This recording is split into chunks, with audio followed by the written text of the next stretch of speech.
Hello and welcome to another episode of the Bubbs on Sports podcast. Today is Wednesday, November 9th. Hope everybody's having a good day so far.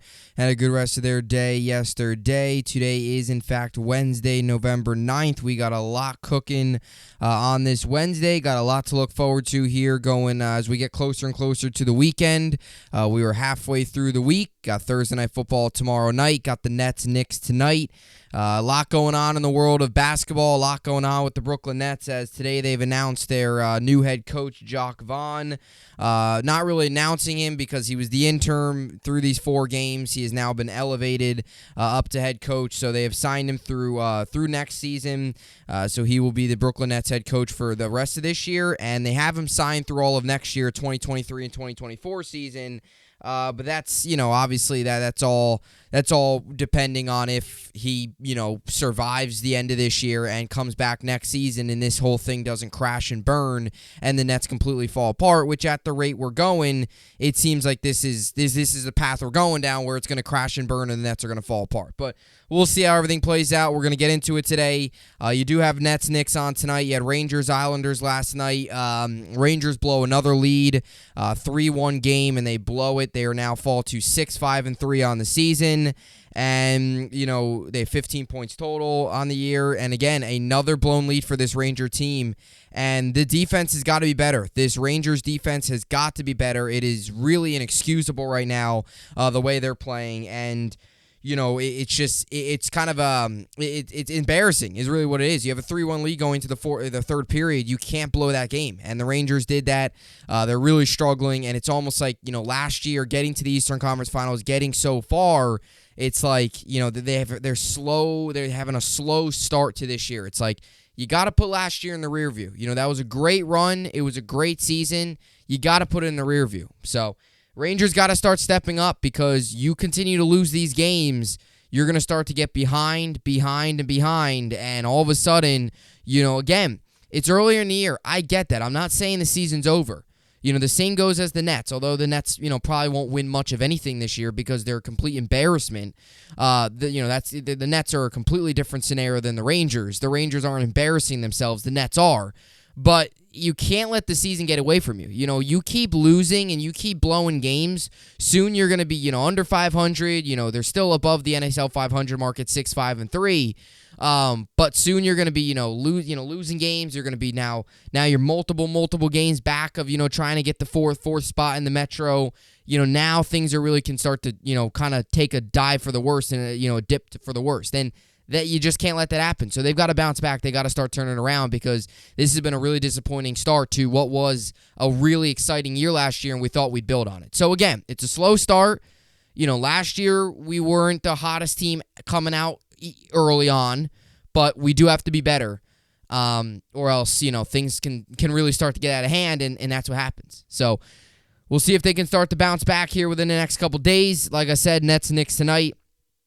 The Nets hired their head coach, Jacque Vaughn, today, or took off the interim tag and promoted him to head coach. Interesting move. I'm going to get into it here to open things up. And the topics for today is, like I said, we'll get to Jacque Vaughn. We'll get to the Nets. Going to get into kind of everything with him.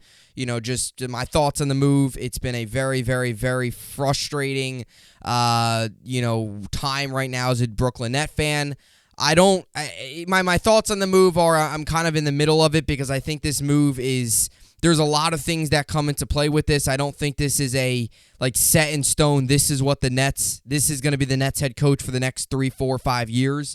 I truly believe Jacque Vaughn, this could just be him kind of remaining the coach the rest of the year. And if the wheels fall off this thing like they are right now, he's not coming back next year. And I also think it has a lot to do with Ime Udoka and the whole situation surrounding him with the allegations that we still don't fully know much about. The reason why the Boston Celtics suspended him for an entire year.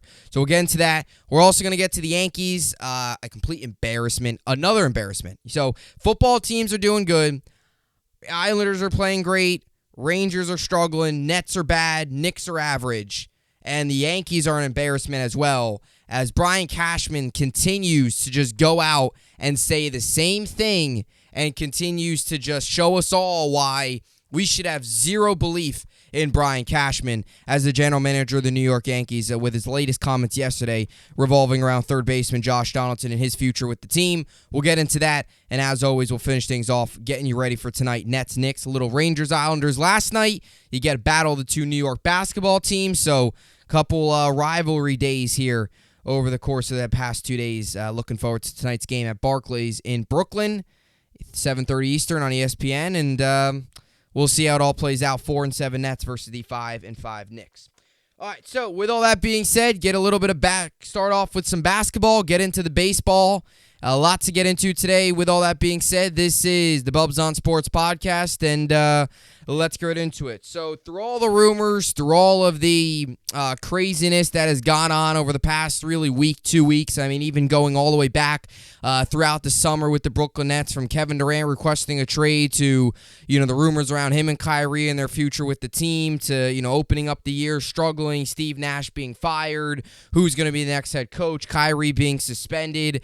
I mean, the list goes on and on and on of the things that have been a distraction for this Net team and the things that have really derailed the start of this season through 11 games, and why the Brooklyn Nets are 4-7 right now, and why the Brooklyn Nets simply just aren't playing good basketball and simply just don't look like a team that is anywhere near competing for a championship, which is why we brought Kevin Durant, Kyrie Irving here in the first place. I know, a lot has happened since then. James Harden was on the team. Now Ben Simmons is on the team. He's not very good either. All of these different things. And you fire Steve Nash, about a week or two ago, a week and a half ago.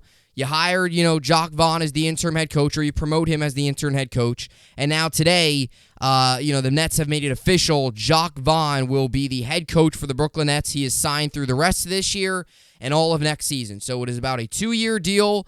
Now, from the looks of it, it is a 2-year deal. From the looks of it, it basically tells us, all right, Jacque Vaughn's going to be the head coach for a very long time.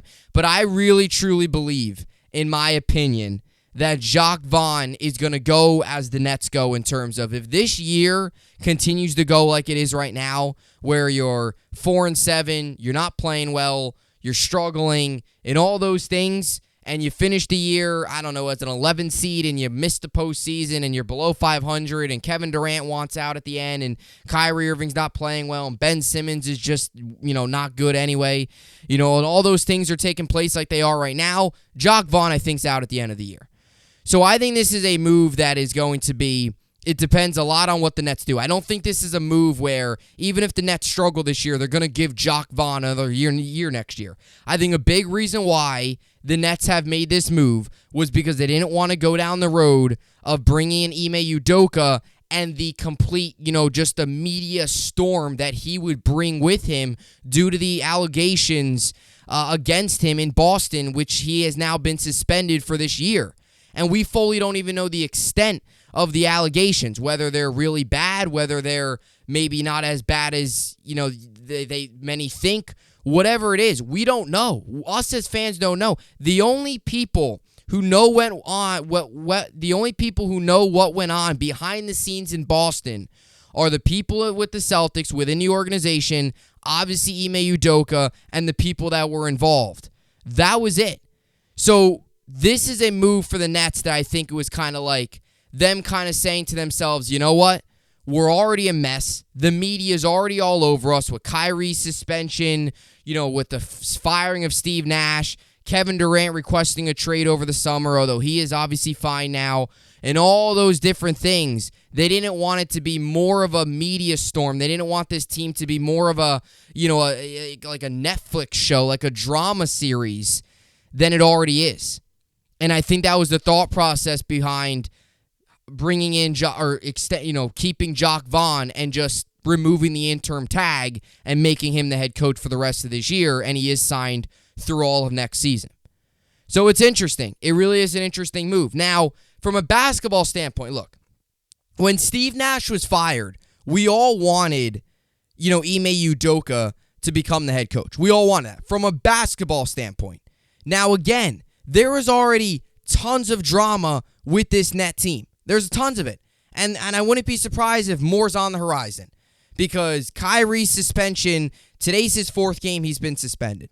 Okay? So The Saturday game, which will be their next game against the Clippers, will be the 5th game that he is suspended. It's a 5-game suspension. So technically, Kyrie Irving is eligible to return on Sunday against the Lakers when the Nets go out west. They'll go out west after tonight's game. They'll play the Clippers on Saturday. Lakers, Kings, Trailblazers come back and play the Grizzlies. And then they'll go back on the road again to finish out really the month of November. Then they'll have a couple more games at home, and then you get into the December schedule. But that's way down the road. Technically, Kyrie's available to come off on Sunday. Today will be the 4th game. Clippers game should technically be the last game. Now, the NBA, he's got to do a lot of things to clear, in terms of kind of, trying to, make up for what he did and the hurtful things that he said and did, to people out there. So even if the 5 games are up and he hasn't fully done what, the Nets have asked him to do, he could be, even suspended for even longer, or the Nets just could keep him out as a healthy scratch for even longer until he does those things. So, to be honest with you, more drama's on the horizon. And I'll tell you what, if the Nets keep playing this way, if the Nets keep doing this, they keep playing like they are now, where they're 4-7, they're not winning games, they're struggling. If they keep playing like they are, they're just gonna, there's just gonna be automatically more drama. They're an 11 seed right now. They're completely out of the postseason. They're 4-7. Okay? Now, maybe they still make the playoffs, but there's a good chance by the deadline, if the Nets are out of it and they're embarrassing, they get rid of KD, they get rid of Kyrie, and they get rid of Ben Simmons. And the rest of the year is just playing a lot of young guys and seeing what you got, and you go into the offseason with, a bunch of questions on the roster. You have a question at head coach, and then you address it then, and that could become the hiring of Ime Udoka. Right now, the Nets wanted to avoid that, because you don't know the extent of the allegations against Ime Udoka. You don't. You just don't know the extent of them. The Celtics do. Nobody else does. And the Celtics don't want to release them. And, if you read between the lines, again, you got to look at both sides of the story. But if you read between the lines, if they don't want to release them, that could very well mean that they're pretty horrifying, and they want to keep it in-house, and they don't want to go, release it to the rest of the NBA world and release it to all of its fans, because it could be pretty ugly. So I think that's the thought process the Nets took here. Because, again, Ime Udoka would run laps around Jacque Vaughn in terms of a head coach. I mean, Ime Udoka is one of the better coaches in all of basketball. So I could see this. I could really see this happening. I'll tell you this. And then I'll give you kind of my thoughts on Jacque Vaughn and what he actually brings to the table. Because, again, we all kind of thought Ime Udoka could very well be the coach here, and it seems like it's not the case. Here's the deal with Udoka. If the Nets struggle the rest of this year, and let's say we miss the playoffs, you trade Kyrie, you trade KD at the deadline, you finish the year, you're a 40-win team or a 35-40-win team, you stink, and you lose, and the season's over. And that's it, right? Let's just say that happens. Let's say you go, 30-52, and you finish as a, I don't know, whatever it is. So if that happens, and you have an embarrassing year, most likely what I would see the Nets doing is bringing in Udoka. His suspension is a 1-year suspension, although the Celtics are allowing him to go, and if he does leave, he won't have to, he won't have to pay off that suspension. He's only suspended under the Celtics. If he goes elsewhere, which the Celtics allowed teams to possibly hire him if they fired a head coach middle of the year like the Nets, he could go elsewhere. I would see then the Nets hiring Udoka, bringing in Ime Udoka, and having him build that roster from the ground up with young talent, with draft picks, maybe some trades here and there, and building it up. Because that's what he did with the Celtics. Now, the Celtics already had a foundation, but it was starting to crumble, and Udoka, kind of made it, built it back up, put a good base under it, and started to build it back up, started to build it from the ground up, and you saw what happened. Celtics went to the NBA Finals. They ended up losing to the Warriors, but he still took a team that was kind of looking like it was on the fall, and he took them in. They were playing their best basketball of the Marcus Smart, Jaylen Brown, Jason Tatum era. So that's what he can do with the team. Again, he shores up the defense. He's a very good coach.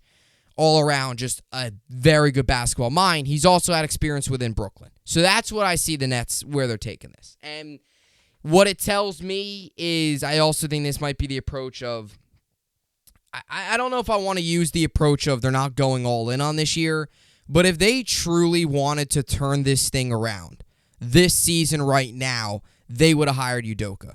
They would have forgot about the allegations.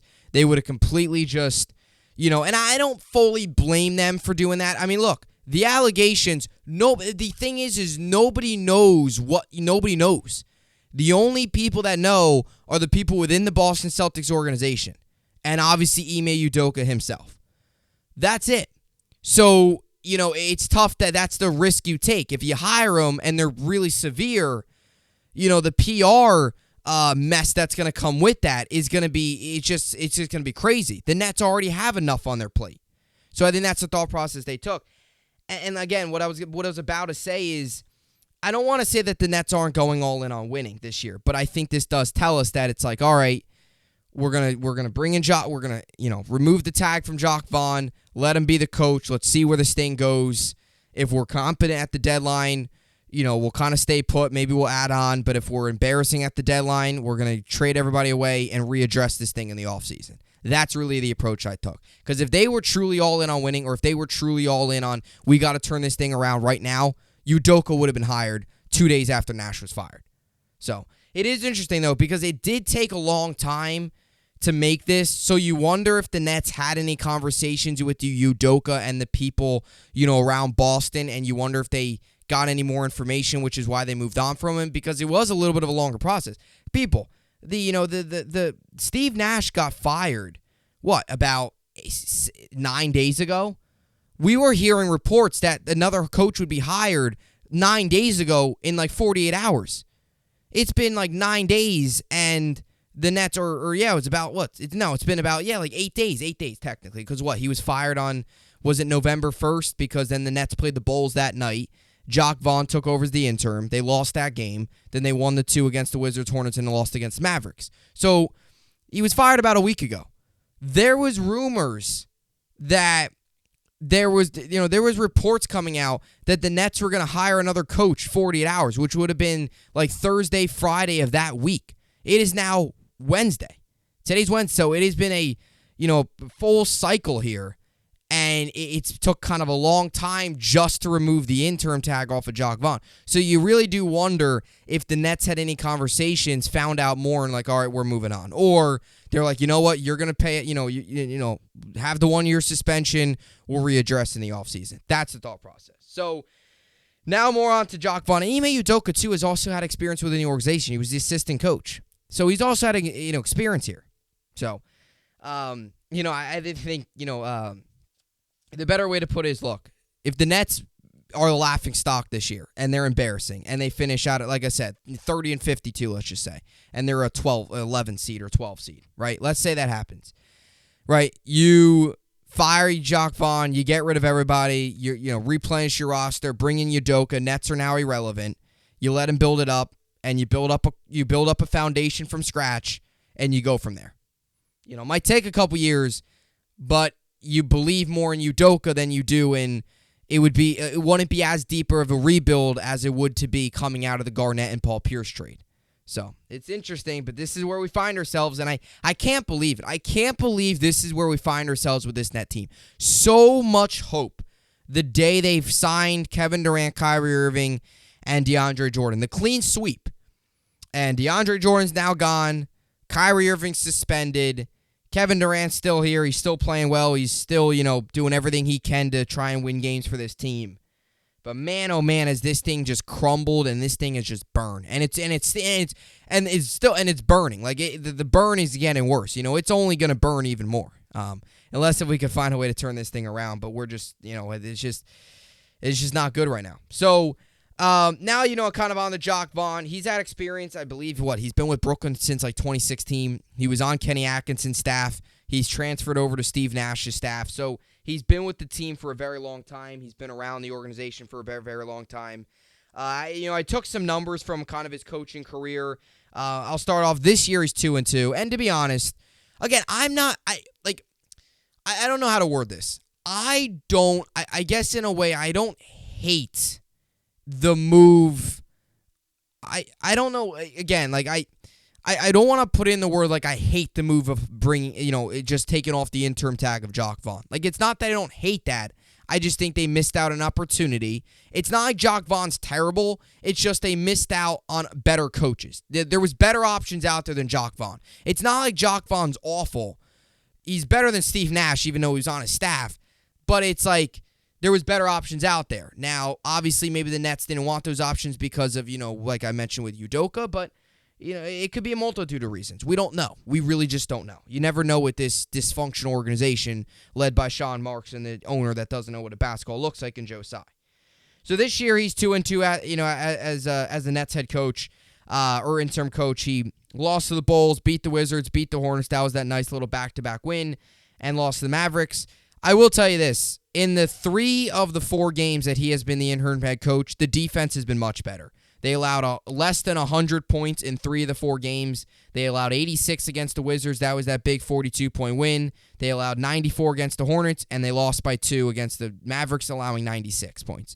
So I will tell you the defense has been much better under Jacque Vaughn, whether that's him kind of putting his own little spin on it, because the defense was atrocious under Steve Nash. The rhythm was atrocious. We've definitely seen a lot more rhythm. I think I'll tell you this, too. We've also seen Kevin Durant's play be elevated a little bit. Also, some of that could be the fact that, Kyrie Irving being suspended, he's got to play a bigger role. It also might light a fuse under, Kevin Durant a little bit to say, hey, look, I'm sick and tired of losing. I got to play my best. I got to go out there and give it all I got for these next couple of games and do everything I can. And, he's been much better recently. So, I've saw some good things. I think the team has reacted well to Vaughn. I think they've bought in a little bit. I think they've been much more I think they played with a lot more energy, to start the year. There was no energy. Like the first, there was no energy, to really start the season. So, it was all right. The first, couple games, there was really no energy. You've seen a little bit more. Again, you see that oftentimes, though. It doesn't last. A lot of times when coaches get fired and interim coaches come in, the team buys around them for like a week. They play with a lot of energy, and then sometimes it dies off. Like sometimes it would die off. And that could be just the fact that the team's not good enough. Sometimes just the fact that, the interim coach might not be good enough. But we have seen a much better, more disciplined, more energized, defensive-driven net team 3 of the 4 games, Jacque Vaughn. And that Bulls game, too. If it wasn't for Zach LaVine turning into, Steph Curry from 3 down the stretch, that's a much closer game, and the Nets probably don't lose, and they probably don't let up 108. That's a close game. That might be a 99-97 game, 101-99. Zach LaVine just outscored the team in the fourth quarter and turned into the greatest scorer of all time. So it happens. You're going to have guys that just, go off like that, but it is what it is. That's out of Jacque Vaughn's control. It's just guy lighting it up. So he has done a little bit better there. Again, he's been with the organization for a long time. His career record overall, he spent 2.5 years with the Magic. He got fired midway through. His career record as head coach is 67-163. That's .291 winning percentage, so it's not great, although those years in Orlando, it was kind of a mess. Orlando hasn't had much future. Again, he took over with the Nets in 2020 after they fired Kenny Atkinson. In the bubble, the NBA bubble that year during the COVID year, he actually did a pretty good job. He took a roster that had basically nobody, and he had them go. They had 8 games to start. They had 8 just regular games. They went 5-3 in those 8 games to qualify for the postseason. And then in the playoffs, in the bubble, they lost to the Raptors, and they got swept. Because, again, it was the Raptors was better. And the overall record in the bubble was 5-7. So his time with the Nets, he also took over for Kenny Atkinson. Again, after when Kenny Atkinson was fired in 2020, coached a little bit there, then the season got postponed due to COVID, and then came back around in the bubble, and he actually did a good job in the bubble. That was a team that roster was terrible. Musa, Kurucs, nobody was on that team. Karis LeVert and Jared Allen were the only 2 guys that were actually competent. Other than that, that team was a mess. So in the bubble, it was 5-3. In the kind of just the 8 regular games, and it went 0-4 in the postseason, getting swept, and overall was 5-7. But they played hard in the bubble. So he's been with the team for a while. He's been with the organization for a while. He's obviously passed. He's been around 2 regimes, which sometimes tells you a lot. I mean, I know Brent Boyer, the Jets special teams coordinator, I believe he goes all the way back to Bowles. He survived, I think, the Bulls transition to Gaze, the Gaze transition to Saleh, I believe. So He's been around for a while. Sometimes that's a sign. Again, the team's played a little bit better under him, but he's not Ime Udoka. He's not. He's just not. He's not. He's not one of the elite coaches in basketball. But we'll see. We'll see. If he can find a way to rally the troops a little bit and get on a little bit of a roll, maybe. Your schedule coming up is, you get the Knicks tonight. You get the Clippers on Saturday, who are good. Then you get the Lakers, who aren't good. You get the Kings, who aren't very good. Then you got, Trailblazers, who are very good. Grizzlies are good. 76ers are, they're off to a slow start, but they're probably better than the Nets. You got the Raptors, who you beat, but, they're still pretty good. Pacers, who you split against. Trailblazers, again, who are good. So the rest of November, again, Nets got to start winning games, or else this season's going to get away from them. And I think that's Jacque Vaughn has got to show a little bit of a sense of energy, and you got to get this. I want to say this too. Look, okay, you got the head coaching situation again. The two biggest questions, you got one of them figured out. Jacque Vaughn's your head coach. All right, fine, move on from it. Okay, you readdress it in the offseason if you want to go down and get Udoka and bring him in. Well, you go down that road later on. Right now, Udoka's the head coach, and that's just the way or not Udoka. Vaughn's the head coach, and that's just the way it is. Your second question is what's going on with Kyrie? Does Kyrie play another game with the Brooklyn Nets?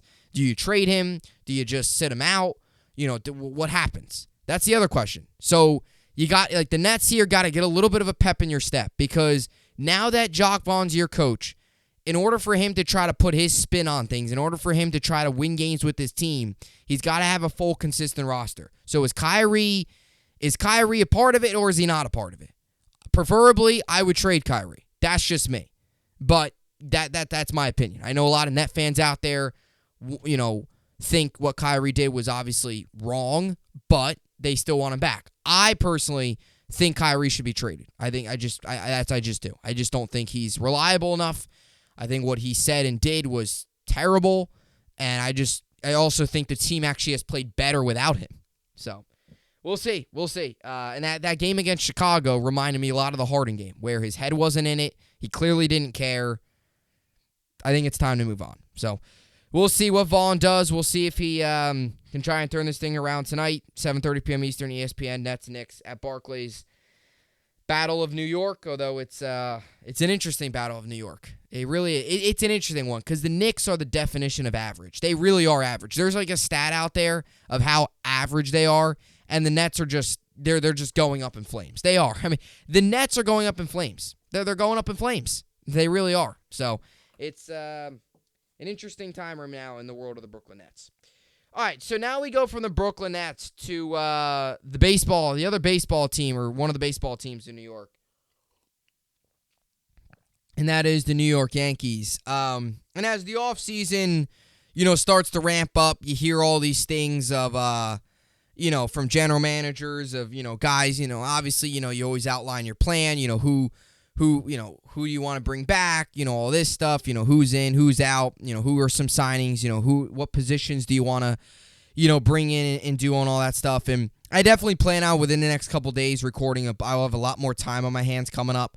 I'm going to record, a Jets podcast actually on the bye week, kind of recapping the entire first half of the year and getting ready for the second half of the season. And for the Yankees, I'm going to outline kind of what I want to see them do, what I think they should do, and all that stuff, as we kind of get the offseason ramped up here. But man, oh man, what Brian Cashman, Aaron Boone, and Hal Steinbrenner have done to this Yankee team is really, really embarrassing. It is bad. It is a complete embarrassment. It is a complete and utter just dumpster fire. It really is. What the New York Yankees have turned into is just ridiculous. What Brian Cashman is saying, what is he talking about in some of these press conferences? So he had the press conference to end the year, which was, what was that? A couple days ago. Him and Boone had it at Yankee Stadium, all that stuff. Boone, it's normal Boone, always going to stand up for the players. Everything's all great, we want to hoist up the trophy with these guys. I want to do this. I want to do that. Everything. He'll say the same thing, too, in spring training, and the Yankees will probably lose again next year and get embarrassed by the Astros in the ALCS. Typical Yankee fashion. As long as they're here, that's going to be the case. But Brian Cashman, has made multiple stupid remarks over the past couple of days. So he had the one at Yankee Stadium, and then he had the GM's meeting yesterday where he made some comments on third baseman Josh Donaldson. And I wish I had the clip here to play. You know, I'm trying to get more advanced with these podcasts. Maybe one day I can start to put in some audio. But, you know, I'll start off with the ones that he said at Yankees. And I guess if you want to call this a little bit of a rant, you can. Because, again, I don't know what more these people have to show you and show Hal Steinbrenner show that they're incompetent. Brian Cashman needs to go, and so does Boone. Boone needs to go as well. And I could give you a multitude of reasons of why. I'm not going to, because this is more Cashman that I'm ripping than Boone, because, again, Cashman's the one that has made all these remarks, and it's really, really concerning. Like, this is where the Yankees are headed. We're really headed for another year of a wasted offseason where we miss out on some big-time players. We go into the regular season with a bunch of old, washed-up veterans. Don't play the young players. Don't play the prospects. You know, rave all about your farm system. Don't play anybody like that. You know, you lose in the ALDS again. Say how close you were and do it all over again. Rinse and repeat. That's where we stand with this Yankee team. And I don't want to hear, oh, you get to the postseason every year. I'm sick and tired of that. We haven't won a World Series in 13 years. And I don't want to hear the fans either that continue to say, oh, the things I would do to make the playoffs every year. Look, it's different. Every organization, there's different expectations. Every organization there are. I mean, look at the Yankees and the Jets. The expectations way different. For the Jets, making the playoffs this year would be a huge, huge plus. But there's also a time for the Yankees. The expectations are a lot different in terms of making the playoffs is great. Okay, good. Start winning some championships. How much longer can we go every year, every single season, get to the postseason, lose for the same reasons that we won't address in the offseason, and do it all over again? And do it with the same GM and the same head coach. How many more times are we going to sit through this garbage year in and year out? 2017, you lose in the ALCS. You fired Girardi. Okay, it starts. 2018, you lose. 2019, you lose. 2020, you lose. 2021 was just a complete embarrassment. And again, this year, you lose. And you didn't just lose. You got swept. You got swept. And to all those people that say, oh, well, Houston's a dynasty, well, try to find a way to, build up your team so you can take down Houston. I can't stand that excuse. Oh, well, Houston's just really good. So then build up your team so you can match the level Houston can be. Or at least be competitive with Houston. Instead of being light years away every single season. So the comments made by Brian Cashman so far, and I'll tell you them right now, are just ridiculous. And I really want to get to yesterday's comments about Josh Donaldson.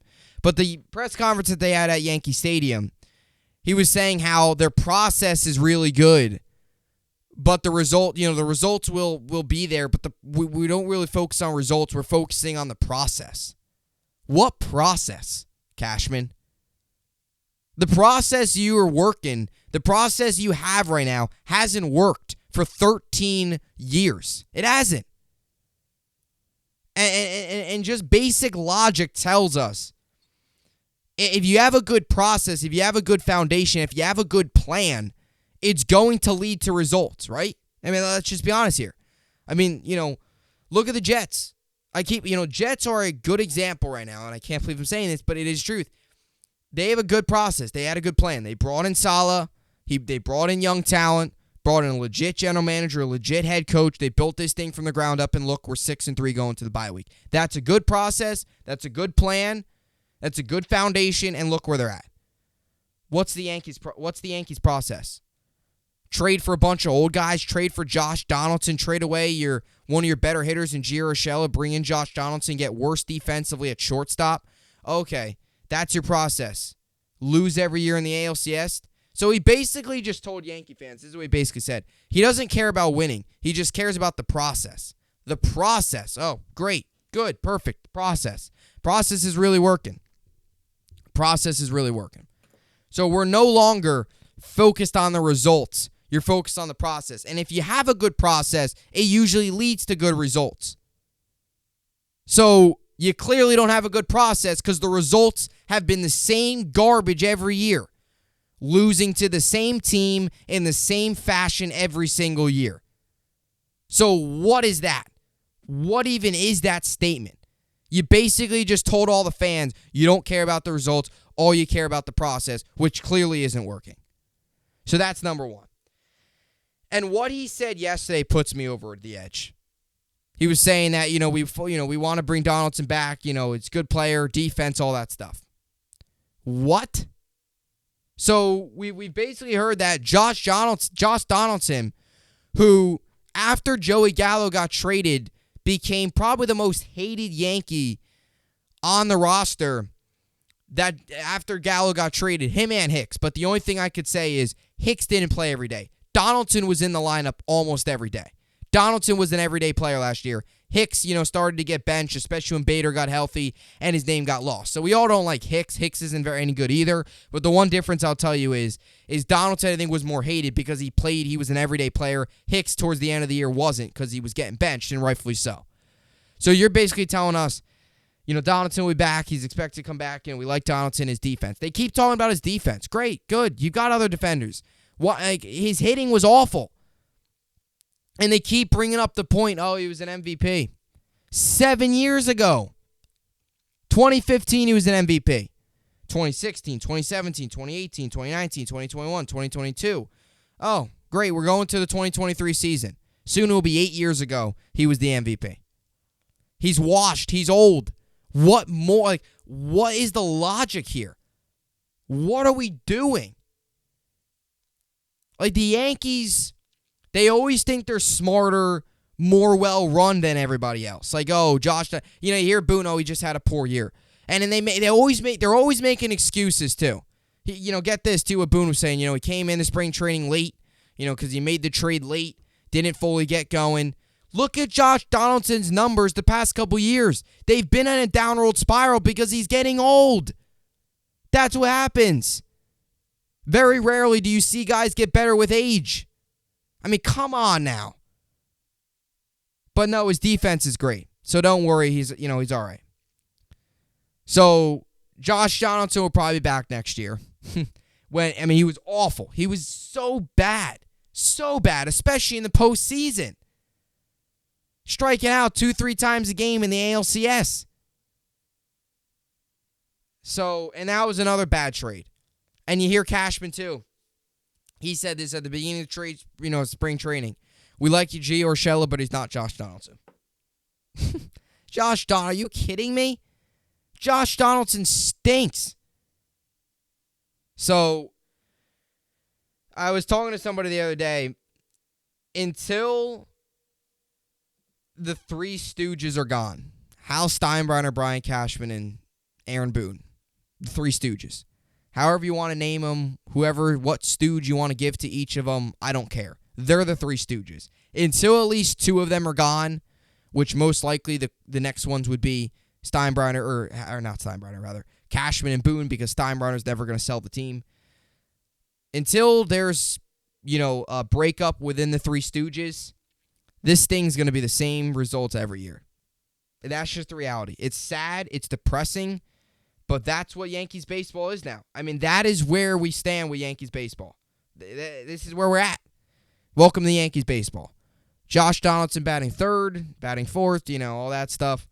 I'm sure next year, Hicks will be back. That'd be great. Can you imagine Hicks is back playing left, Donaldson back? Donaldson should be out of here. I don't know why we made the trade in the first place. I understand you wanted to, this is my thing too. I wasn't all for signing a shortstop. I wasn't. But here's my deal. You traded away Urshela. You didn't need a third baseman. Urshela was perfectly fine. You needed a shortstop. You couldn't tell me you couldn't find another way to package Sanchez in a deal and maybe another prospect or something to get a shortstop in return. An actual shortstop? IKF by trade's a third baseman, not a shortstop. But, we plug him in at shortstop. And then you'll hear this from Boone, too. Get this. IKF, he was, analytically, we look at all the analytics. Great third baseman. So then why'd you bench him in the postseason? Or great shortstop. Great shortstop. Bench him in the postseason. We wanted to get Peraza in there. What? I mean, just terrible. Dysfunctional. It really is. The Yankees are dysfunctional. So, it's bad. It's embarrassing. We'll see if Judge comes back. Hopefully he does. Look, if they're, they'll make some moves this year that we'll be happy about, but there's a lot more work to do. And I think Brandon Tierney yesterday does a great job on it. WFAN, Tiki and Tierney show 10-2. Does a great job. All the shows, actually. Boomer and Gio, Evan, Carton and Roberts. Really, really love listening to them. All those shows. Brandon Tierney made up a great point yesterday. The Yankees, it's not so much about the additions that the Yankees need to make. They need to make a lot of, he said deletions, but I don't even know if that's a real word. But he said, deletions, but, subtractions, moving on from guys. That's really what the Yankees need to start in their kind of roadmap back to being the championship team that they always were. That's where they need to start. They need to start with, the the subtractions, moving on from guys. Josh Donaldson should be one of those guys that they should be getting rid of, not keeping. He's just, why do you not move? He's just not good. He's not good anymore. Face the fact. Move on from him. That's another thing, too. Cashman sometimes has a tough time, getting over his mistakes. He doesn't fully, he realized, look, he made a mistake on Hicks. Let's keep him here and try to make this thing work, right? Even Gallo. Gallo should have never came back last year. Gallo should have been out in the offseason. They should have gotten rid of Gallo in the offseason. But no, let's keep him. I won't crush him too much for that because trade deadline New York, you were hoping that he could adjust in the offseason. But let's be honest here, he shouldn't have been back. So now Donaldson's a mistake. Okay, I don't want to admit to it. Let's keep him back. Bring him back. Hope that he has a good year, and try to. It's just again back to the point. Yankees try to outsmart everybody. Josh Donaldson, everybody, third base. Can't wait to hear his name on the PA announcements every day. He'll be batting .220. Yankees will be saying how good he is. His defense. He'll hit a home run here and there. Boone will say he's been working hard. We're good to good. This is good to see. Really good player. All that stuff. So it's just a rough time for the New York Yankees. It really is. Just embarrassing. Embarrassing, really what it is. All right, so that's what I got for the Yankees and my little Yankees rant, if you want to call it that way. So as for the games tonight and the sports world, you got the Panthers, Hurricanes, Canadians, Canucks, Penguins, Capitals, Wild, Ducks in the NHL. And as for the NBA, got 26 teams playing tonight. So only every team's playing except two of them. So a lot to look forward to tonight in the NBA. Magic, Mavericks, Pacers, Nuggets, Hornets, Trailblazers, Jazz, Hawks, Pistons, Celtics, Raptors, Rockets, Bucks, Thunder, Grizzlies, Spurs, Pelicans, Bulls, Suns, Timberwolves, Kings, Cavs, and the Lakers, Clippers. Nets, Knicks tonight. Nets come into this one 4-7, as I mentioned earlier. Knicks as well. They're 5-5. So the Nets are 3.5-point favorites. Over-under set at 220.5. 7:30 p.m. Eastern, ESPN. Battle of New York. A little Nets-Knicks. Jacque Vaughn's first game officially as the head coach. And we'll see what happens. Hoping for a nice little Brooklyn Net win. Hopefully can get a little bit of a win streak. Again, this is my feeling about the Nets. Two of the biggest questions are down. The one big question was that coach. All right, you figured it out. It's not what everybody wanted. It's not the most ideal situation, but it is what it is.